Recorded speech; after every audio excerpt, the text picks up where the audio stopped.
नमस्कार, आदाब, सत श्री अकाल। Myself Ahmed sir, education at the rate Ahmed sir. आपको पता है कि एग्जामिनेशन सीरीज चल रही है। एनआई हम लोग एनआईएस के बोर्ड के ऊपर एग्जामिनेशन के बारे में बात कर रहे हैं, पेपर के बारे में बात कर रहे हैं। एनआईएस से रिलेटेड किसी को प्रॉब्लम है तो बात कर रहे हैं।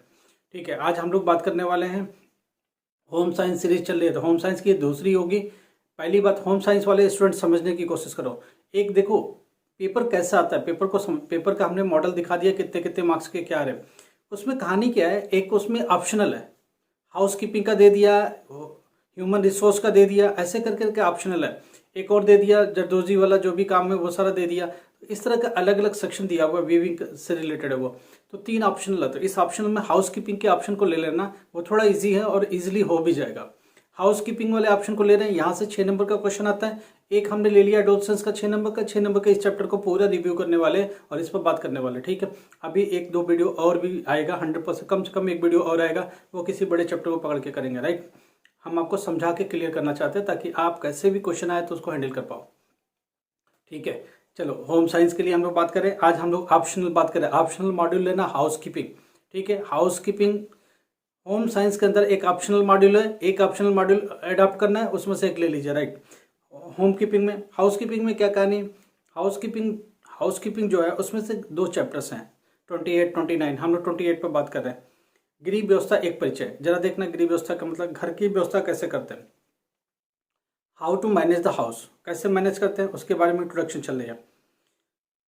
जरा देखना इसमें क्या हो सकता है, गृह व्यवस्था का अर्थ क्या है, हाउस मैनेजमेंट का क्या अर्थ है, या हाउस मैनेज करने का क्या सेंस है और इसका क्या इंपॉर्टेंट है, इसको एक्सप्लेन करो।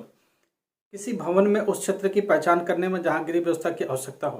देखो एक सीधी सी बात, होटल है, रूम है, कमरा है, बेडरूम है, इन सब में हाउस अरेंजमेंट, आपके पूरे घर की मैनेजमेंट करनी पड़ती है, अरेंजमेंट करना पड़ता है। व्यवसायिक संस्थाओं में कार्य करने कर्मचारियों का सूचीकरण और प्रत्येक, कोई भी एक कमर्शियल हाउस है, मान लो दुकान है, वेयर हाउस है, होटल्स है, इसमें क्या करते हैं, इसमें पूरी एक सूची बनानी पड़ती है, किन किन आदमी की रिक्वायर्ड है, किन किन चीज़ों की रिक्वायरमेंट है, एक पूरा सूची बनती है। ये पूरा हाउस कीपिंग में आता है। हाउस कीपिंग डिपार्टमेंट, आजकल इसके मैनेजर भी अपॉइंट होते हैं, और बड़े बड़े जितने मॉल्स होते हैं ये हाउस कीपिंग डिपार्टमेंट को ये लोग दे देते हैं। बैंक जितने भी पोस्ट ऑफिस, गवर्नमेंट जितने भी प्राइवेट बड़े बड़े इंस्टीट्यूशन है, कारपोरेट ऑफिस है, ये हाउस कीपिंग डिपार्टमेंट को देते हैं। होम साइंस के अंदर ही हाउस कीपिंग है, हालांकि अब नया सब्जेक्ट भी बन गया। चलो पहली बात, गृह व्यवस्था, इसमें देख क्या क्या टॉपिक होती है। गृह व्यवस्था क्या, गृह व्यवस्था का मतलब क्या होता है, साधा अगर जनरली हम इसको समझे तो घर में रख रखाव करना बहुत ज़रूरी है। जो उसमें चीज़ें लगी हुई हैं, जैसे भी लगी हुई हैं, उसका अरेंजमेंट करना जरूरी है। इसकी उचित रख रखाव चाहिए, और क्या चाहिए, उचित मेंटेनेंस चाहिए, प्रॉपर मेंटेनेंस चाहिए। ये कैसे सुनिश्चित करें, कैसे सुनिश्चित करोगे, घर में हर एक चीज़ प्रॉपर वर्क कर रहा, नहीं कर रहा। अगर टूटा फूटा है तो उसको मरम्मत करने की ज़रूरत है, आप उसको रिफर्बिश करने की ज़रूरत है, क्लियर करने की ज़रूरत है। जैसे घर के अंदर, वॉशरूम के अंदर गीज़र है, बिजली का तार है, बल्ब है, ट्यूब है, फैन है, सोफा है, एसी, जो भी एसी है, जो भी लगा हुआ, क्या ये प्रॉपर वर्क कर रहे, नहीं कर रहे तो उनको ठीक कराने की ज़रूरत है, तो उसको ठीक कराइए। ये सारा घर व्यवस्था का क्या, गृह व्यवस्था का क्या महत्व है, घर के गृह व्यवस्था का क्या महत्व, भाई। देखो गृह व्यवस्था करना बहुत ज़रूरी है कि अगर जहाँ लोग नाश्ता करने बैठते हैं, डाइनिंग टेबल है, तो क्या वो सुटेबली है कि नहीं, उसके लिए आसपास कोई कीड़े उड़े तो नहीं है, काकरोच वगैरह तो नहीं है, साफ सफाई है कि नहीं, कि नीटनेस है कि नहीं, ये सारी चीज़ें लिखी जाती हैं। अगर और भी हेडिंग है, गृह व्यवस्था के क्षेत्र, कौन कौन से क्षेत्र हैं, जरा समझने की कोशिश करो। कमरे और गलियारे में छत और दीवारों के रंग ठीक ठाक है या नहीं, पेपर वॉल लगे हैं कि नहीं, और फैन प्रॉपर चल रहा है कि नहीं, स्विच प्रॉपर वर्क कर रहा है कि नहीं, सॉकेट बिजली ये सब काम कर रहे हैं नहीं, कमरे और गलियारे। शौचालय में क्या कहानी है, नल सिंक जो भी है आपका, टैब है, नल है, गीज़र है, वो सब काम कर रहे हैं नहीं, टॉयलेट है, पेपर है, शैम्पू है नहीं। जो होटल में क्या होता है, हाउस कीपिंग डिपार्टमेंट क्या करता है, ये सब चीज़ों का निरीक्षण करता है। एक बार वॉशरूम में जाके देखता है ये चीज़ें है या नहीं है, तो कमरे और गलियारे में भी देखा, वॉशरूम में, बाथरूम में देखा, शौचालय में जिसको बोलते हो। लिनन का मतलब नैपकिन है कि नहीं, बेड कवर है कि नहीं, कंबल है कि नहीं, गेस्ट आने वाले होटल में वो सारी चीज़ें है कि नहीं, ये सारे देखते हैं इसमें, लिनन करके आता है। राइट, फर्नीचर और फर्निशिंग, जो फर्नीचर है, टेबल लैंप है, ट्यूबलाइट है, झाड़ है, फानूस है, जो भी लगे हुए कमरे के अंदर, क्या वो प्रॉपर क्लीन है नहीं है, प्रॉपर लगे हुए हैं नहीं है, लटके हुए है, टूटा हुआ, उसको मरम्मत करना, ये सारी चीज़ आती है। बागीचा मतलब हर जगह गार्डन, होटल के बाहर गार्डन है, और कारपोरेट कोई ऑफिस है उसके बाहर गार्डन है, तो क्या उसके लॉन, धूल, फूल, पेड़, पत्तियां जो भी लगी है, जो माली है वो क्या प्रॉपर अरेंज करता है कि नहीं, उनको करवाना पड़ता है। सार्वजनिक क्षेत्र में जैसे सीढ़ियाँ है, गलियारा। सार्वजनिक मतलब जो पब्लिक के लिए खुला हुआ है, जैसे सपोज करो शादी घर है, बारात घर है, थिएटर है, इन सब चीज़ों में भी ये हाउस कीपिंग डिपार्टमेंट को लोग दे देते हैं, पूरा ठेका दे देते हैं। वो लोग आते हैं, मैनेजर उसका बाकायदा आता है, उन चीज़ों का निरीक्षण करता है और देखता है। तो इसलिए डिपार्टमेंट भी इसी का है, राइट। अब यहाँ क्वेश्चन क्या आता है, गृह व्यवस्था का क्या अर्थ है। तो ऑब्वियसली घर के अंदर रखे हुए सामान और उसकी व्यवस्था करना, क्या वो प्रॉपर काम कर रहा नहीं कर रहा, ये सब गृह व्यवस्था का है। गृह व्यवस्था का अर्थ केवल आवासीय भवन से जी नहीं, आवासीय भवन से नहीं है, इसका कमर्शियल क्षेत्र का भी है, पब्लिक क्षेत्र वाला भी, जो बिल्डिंग्स है उनके लिए भी, जैसे थिएटर्स है, बारात घर है, इन सब के लिए भी। गृह व्यवस्था घर व्यवस्था करने वाले व्यक्ति है। देखो, गृह व्यवस्थापक जो हाउस कीपर है वही क्या करता है, घर की व्यवस्था करता है। ये ऑब्वियसली उसकी जिम्मेदारी है, वही करता है। घरे ये सब क्वेश्चन इससे लेना देना, ठीक है। ये सारे इससे रिलेटेड क्वेश्चन इससे निकाल लोगे। व्यावसायिक प्रतिष्ठानों में गृह व्यवस्था कर्मचारी, आपको पता है कि जो कमर्शियल बिल्डिंग्स होते हैं उनमें पूरे एम्प्लॉय होते हैं, एक सिक्योरिटी गार्ड से लेकर के स्वीपर से लेकर के हर एक चीज़ उसमें होते हैं। तो अधिकांश व्यवसायिक क्षेत्रों में क्या होता है, व्यवसायिक क्षेत्र होता है क्या, पहली बात होटल होता है, अतिथि गृह होता है, हॉस्पिटल होते हैं, और इस क्लब होते हैं, छात्रावास होता है, ये सारी चीज़ें होती है। इनमें कौन कौन से लोग होते हैं, इनमें निपुण लोग रखे जाते हैं। गृह व्यवस्थापक, सह व्यवस्थापक, कंट्रोल डेस्क सुपरवाइजर, ये रखा जाता है। वस्त्र भंडार करता, फ्लोर सुपर। जब एक हॉस्पिटल में जाते हो तो क्या होता है, एक देखते एक तरफ क्या होता है, कपड़े वाला एरिया होता है जिसमें कि जनरली लॉन्ड्री बोलते हो। उस लॉन्ड्री में क्या करते हो, सारे लोग अपने कपड़े देते जाते हैं, वो क्लीन उलीन करके प्रॉपर रखे रहते हैं। सुबह सुबह नर्स आते हैं, उनसे कपड़े लेते हैं, डॉक्टर्स आते हैं, अपने अटेंडेंट लेते हैं, वो सब लेके चले जाते हैं। वो पर्टिकुलर एरिया होता है। एक कंट्रोल डेस्क जो सबको कंट्रोल करता है। पानी नहीं है तो उस एरिया में खबर हो जाती है, उनको खबर किया जाता है। वो लोग फिर अपने जो भी प्लम्बर, इलेक्ट्रिशियन, जो भी जिनकी रिक्वायरमेंट पड़ती है अरेंज कर देता है। फ्लोर सुपरवाइजर, हर फ्लोर के अंदर, दुनिया भर के अगर फ्लोर है तो हर फ्लोर में एक मैनेजर बैठा रहता है टेबल लेकर के, हर प्रॉब्लम को सुनता है, ठीक है। क्लॉक रूम होता है, ठीक है। क्लॉक रूम के अंदर जो लोग आते हैं, डॉक्टर आते हैं तो अपने सामान रख देते हैं, नर्स आते हैं अपने सामान उसमें रख देते हैं, लॉक कर देता है, वो क्लॉक रूम होता है।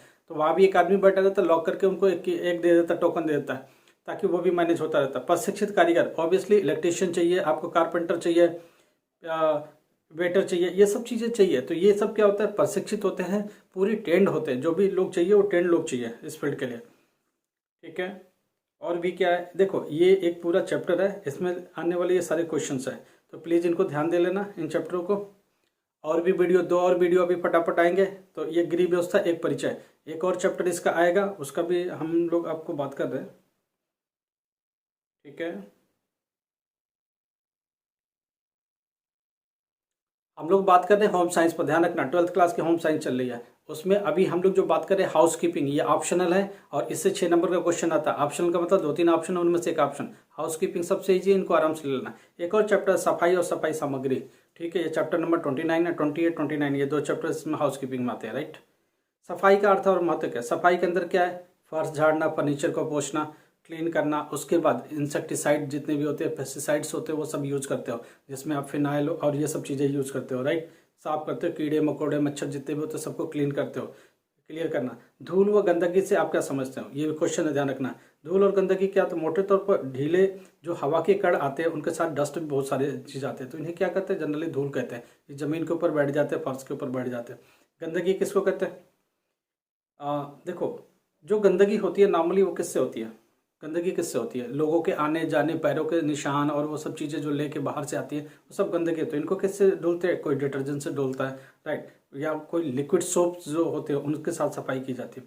सफाई की विधियाँ क्या है, एक तो धूल को झाड़ते हो, जनरली झाड़ते हो। दूसरा क्या काम करते हो, झटकते हो, पीटते हो, झाड़ू देना करते हो, पोछा लगाते हो, ये सब चीज़ लिखनी पड़ेगी, ध्यान रखना। क्योंकि हाउस कीपिंग में धुलाई करना, पॉलिश करना, पॉलिश किसकी करते हो, जो लकड़ी के सामान है, जो दरवाजे है, खिड़कियाँ है, ये सब पॉलिश किया जाता है, ध्यान रखना। सफाई उपकरण और सामग्री, आज की तारीख में सफाई उपकरण क्या है जरा बताना। डस्टर चाहिए, डस्ट पैन चाहिए, और क्या चाहिए, पोछा चाहिए, पॉलिश का कपड़ा चाहिए, झाड़ू चाहिए, ब्रश चाहिए, बाल्टी चाहिए, डस्टबिन चाहिए, वैक्यूम क्लीनर चाहिए, ये सब लिखना पड़ेगा, ठीक है। सफाई सामग्री में क्या और क्या चाहिए तुमको, पानी चाहिए, डिटर्जेंट चाहिए, ठीक है। एसिड भी चाहिए, एसिड आज के ज़माने में एसिड नहीं होता, हार्पिक वगैरह यूज किया जाता है बाथरूम साफ करने के लिए, उसके बाद क्या चाहिए, ब्लीच करने के लिए कुछ चीज़ें चाहिए, ब्लैक भी कुछ चीज़ें, पानी में पानी जैसे लिक्विड चाहिए घोलने के लिए, पॉलिश करने के लिए फर्श, फर्नीचर, चमड़े, धातु, जितने भी घर के सामान हैं इन सबको क्या किया जाता है, पॉलिश किया जाता है, चमकाया जाता है। इन सब चीज़ों के लिए जो भी चाहिए वो आपको यूज़ करना पड़ेगा। फर्नीचर है उसको भी पॉलिश किया जाता है, ध्यान रखना। तो इसके लिए क्या क्या विधि हैं वो सब, सफाई की साड़ी क्या क्या है, दैनिक सफाई होती है, एक साप्ताहिक होती है, एक वार्षिक होती है।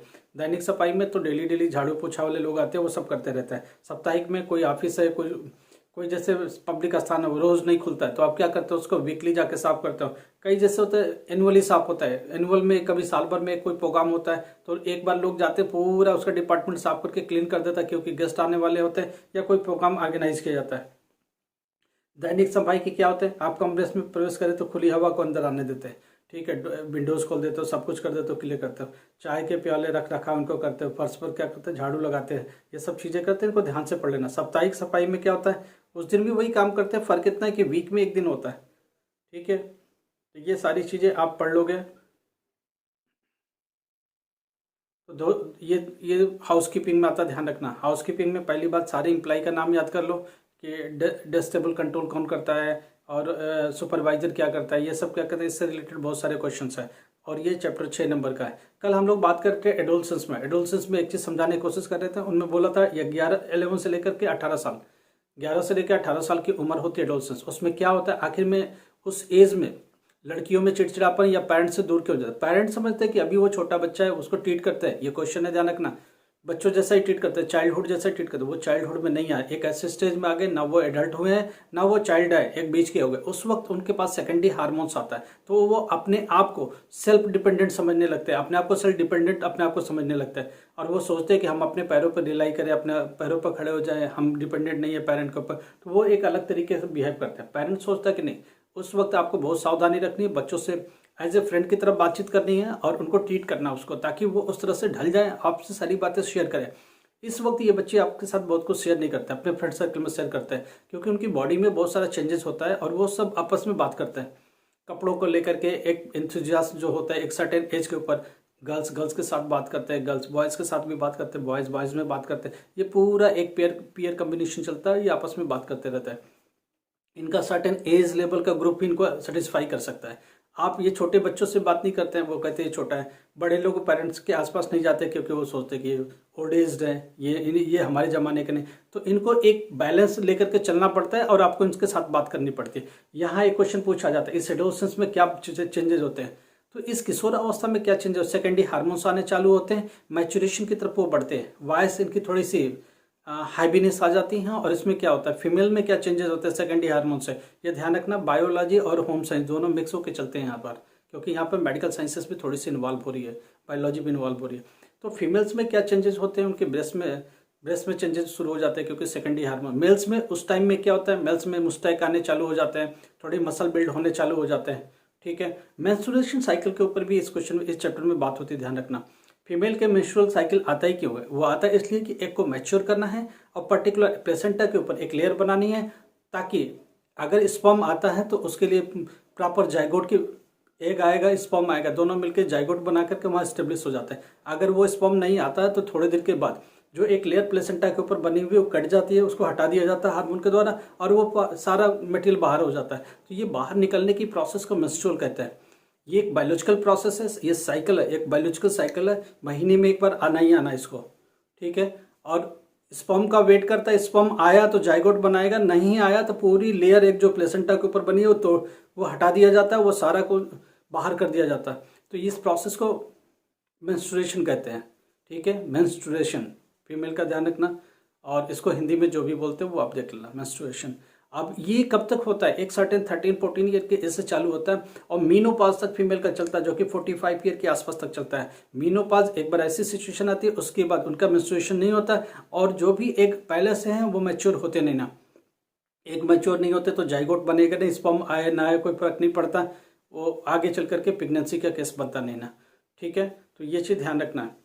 इसमें पूछा जाता है, ये भी पूछा जाता है डेफिशिएंसी ऑफ आयरन। हाँ, फीमेल्स में डेफिशिएंसी ऑफ आयरन बहुत हो जाती है, क्योंकि ब्लड का बार बार रिलीज होना, उनमें ब्लड की कमी हो जाती है। ब्लड को बनाने के लिए हीमोग्लोबिन चाहिए, और हीमोग्लोबिन किससे बनता है? आयरन से बनता है। तो आयरन की बार बार गोलियां दी जाती है, स्कूल्स में बांटी जाती है, कहीं बांटी जाती है, क्योंकि अगर आयरन नहीं मिला तो उसको एनीमिया हो जाएगा। ध्यान रखना है, ये भी क्वेश्चन इसमें से पूछा गया। तो ये सारा किस हो रहा, मेल में भी इसी टाइम में क्या होता है, मस्कुलर बिल्ड होता है, और उनकी वॉइस ब्रेक होती है, थोड़ी उनके में मैच्योरिटी आती है। जब वो बात करते हैं, थोड़ा मैच्योर करते हैं, तो वो अपने पेरेंट्स से कटने को, ये वो टाइम होता है पेरेंट को कि उनके साथ मिलके बात करें, बैठ के बात करें, एज ए फ्रेंड उसको डील करें। क्योंकि इस एज को बोला ही जाता है, क्योंकि आप जो कुछ भी बोलोगे उसके अपोजिट वो बच्चे नए नए बच्चे जाते हैं, क्योंकि वो किशोरावस्था एज ही ऐसी है। हार्मोन, सेकेंडरी हार्मोन्स आ रहे हैं, उनको लगता है मस्कुलर पावर बहुत आ गया, बहुत कुछ उनको लगता है। एक सर्टेन एज तक चलेगा। 18-19 के बाद जब वो करियर के ऊपर आते हैं तो फिर उनमें फिर समझ आनी चालू होती है, फिर आपसे वो ठीक बात करते हैं। तो इस एज में चिड़चिड़ापन और आपसे पेरेंट से दूर रहना, इसको बहुत अच्छे से टैकल करने की कोशिश की जाती है। तो पेरेंट के साथ क्या रिलेशन होना चाहिए, ये क्वेश्चन है, ध्यान रखना होम साइंस में। बाकी भी बात करेंगे, अभी 1-2 वीडियो और आएगा हाउस कीपिंग का। आई होप कि क्लियर हो गया, आप इसको कर लेना। चलो, थैंक यू सो मच। अरे बाबा, एक बच्चे का बार बार फोन आ रहा है, उसको समझा के मैं थक गया। 10th क्लास में मेरे को बता दो 85 में से कितना पास होता है। अरे तुम्हारा 85 में पास का कोई सेंस नहीं है।